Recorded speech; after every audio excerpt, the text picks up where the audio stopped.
In a perfect world, every carrier would get every Windows Phone flagship at the same time. We don't live in that world, so we get devices like these. They seem very similar, and in fact they are very similar, but they're not identical. So let's put them head to head. I'm Michael Fisher, this is Pocket Now, and this is Nokia Lumia 928 versus Nokia Lumia 920.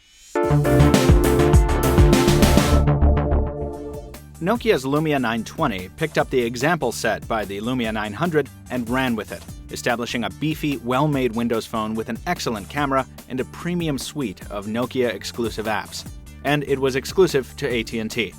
Now, 6 months later, Verizon Wireless finally gets a crack at a high-end device from the world's premier Windows Phone manufacturer.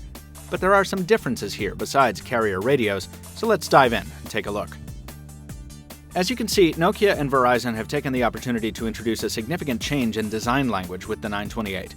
Gone is the Nokia smile, that palm-kissing backside married to rounded corners on the 920. In its place, a much boxier build with brutal right angles and only the barest concessions made to curves in the form of the Gorilla Glass 2 display protection. Beneath the glass, the display itself has been changed. The size and resolution stays the same, as does the very high pixel density of more than 330 ppi, but the Lumia 920's IPS LCD has been replaced with an AMOLED panel on the 928. There's always been debate about the merits and shortfalls of each technology, but we think Windows Phone is very well served by AMOLED. The almost perfect blacks on the 928 make the tiles seem to float directly on the glass. And because the clear black polarization process is different or absent on the 928, there's far greater side-on visibility here. Also, the annoying color fringing evident in bright sunlight on the 920 is thankfully absent on the 928. Unless you really hate the rich color saturation of AMOLED, you'll find yourself loving this display. Underneath that display, things get familiar again. These devices are powered by the same Snapdragon S4 at 1.5 GHz, backed up by the same gig of RAM, and they offer the same non-expandable 32 gigs of onboard storage. The battery remains non-removable, its capacity remains 2,000 mAh, and wireless charging stays put as well. Around back, the hardware differences re-emerge. Where the Lumia 920 features a completely uninterrupted expanse of polycarbonate, the 928 has penetrations galore. The speaker has been moved from the bottom edge to low on the backside, and the camera bezel has been extended, the LED spotlight enhanced with a xenon flash. There's also a noise-canceling mic up top, flanked by another one on the top edge. The USB port has also been relocated here, an awkward but not unprecedented choice, and the SIM tray is now removable with just a thumbnail. But it feels much more fragile, cheaper than the one on its predecessor. That's true also for the device's plastic side buttons, which offer much less satisfying travel and click than the 920's metal keys. In sum, while the 928's hardware is slightly slimmer and also more than 20 grams lighter than its forerunner, standing next to the 920, it doesn't look like an evolution of the design. It looks more like a step backward to a less developed prototype version. Now, some people will prefer the 928's more aggressive look, and we're not suggesting Nokia should be afraid of deviating from its existing design language. Bold moves are good. We're just not sure the 928 exemplifies the flavor of bold the company should be exploring. Because with the exception of the display, from buttons to backlights to bezels, the whole thing just feels and looks cheaper. Comparing Windows phones is always a fairly consistent experience in terms of software, because the platform is optimized so well that it runs smoothly on pretty much any hardware you throw at it.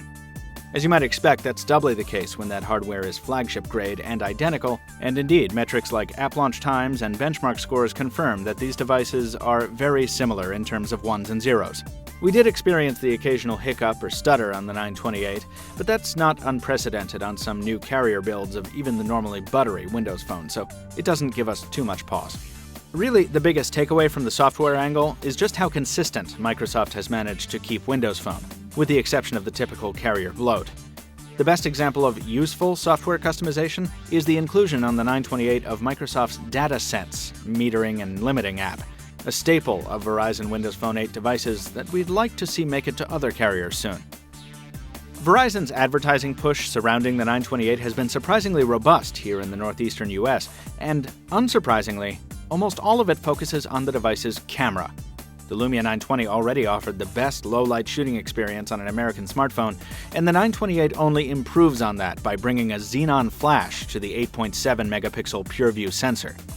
That flash is more powerful and more befitting a high-end smartphone shooter, and great to have in a pinch. Most of the time, though, unless you're trying to capture fast-moving objects or people, you're probably going to want to shoot without it. The 928's night shots continue to be as stunning as the 920's, and both phones continue to shine in the daylight as well. Our only real complaint is in the occasional softness of focus and the Spartan viewfinder software, which still lacks a stock HDR option and still suffers from an absence of a shooting mode indicator.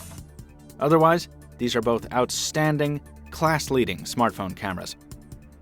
Some of the other changes Nokia made to the 928 have proved less than stellar. As mentioned in hardware, moving the speakerphone to the back resulted in an aesthetic compromise, but it's one we would have been okay with if it had resulted in superior performance. The thing is, it doesn't. Compared to the Lumia 920, the 928 produces a louder sound, but a raspier and tinnier one as well. And we're not talking a minor difference here. It's really much worse than the 920's bottom edge output, and the fact that it's now on the wrong side of the phone just stinks.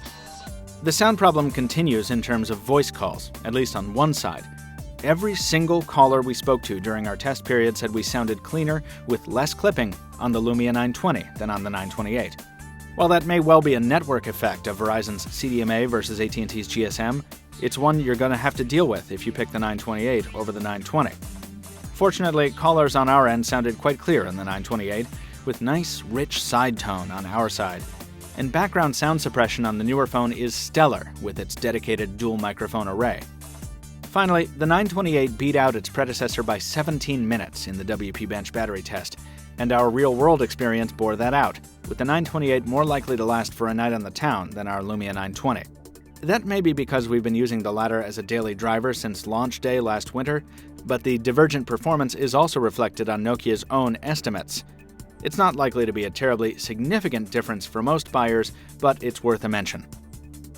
While the Lumia 928 is very much a, quote, Lumia 920 for Verizon, unquote, there isn't exact parity between the flagships.